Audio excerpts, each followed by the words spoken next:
In this video, we'll demonstrate how to set up your Starlink Kit.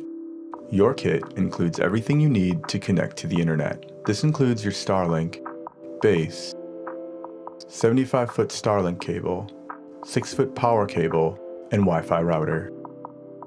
The Starlink base is designed for ground-level installation, or to support a quick start setup to test your internet connection. Many customers find that a permanent or elevated mount provides the best installation and service. Additional mounts and accessories are available on the Starlink shop once your Starlink is ready to ship. To optimize your internet connection, your Starlink requires a clear view of the sky free from obstructions. Here's an example of a bad location. These trees are hiding the Starlink's field of view. Here's a clear section. Notice there are no obstructions. Obstructions are objects that fall within your Starlink's view of the satellites and will cause interruptions in service. To get started, download the Starlink app to customize your network. The first step in setting up your Starlink is to determine the best location. You can do this by checking for obstructions using the app's built-in tool. Follow the instructions on the app to find an ideal location. Once you've picked a location, hold your phone at the same height and position of the Starlink.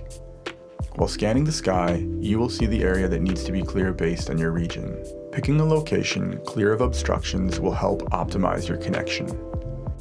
Once you've discovered the optimal location for your Starlink, following the instructions on the app, connect the correct end of the Starlink cable into the mast.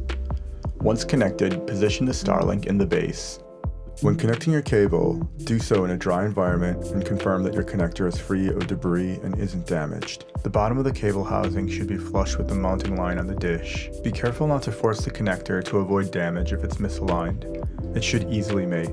To power up both the Starlink and the router, connect the power cable into the larger rectangular port and the Starlink cable into the smaller circular port on the Starlink router. The white LED at the base of the router means that the router has power. Starlink, when connected to power, will initially articulate upwards into sky search mode. This means that the Starlink is searching the sky for a connection and may take up to 15 minutes. While Starlink searches for a connection, this is a good opportunity to set up your network. Follow the directions on your app to customize your Starlink. When Starlink finds a connection, you'll see it tilt into its final position. It'll face north if it's in the northern hemisphere and south if it's in the southern hemisphere. After setting up your network, you can use the app to check the status of your connection, view statistics, and visit support.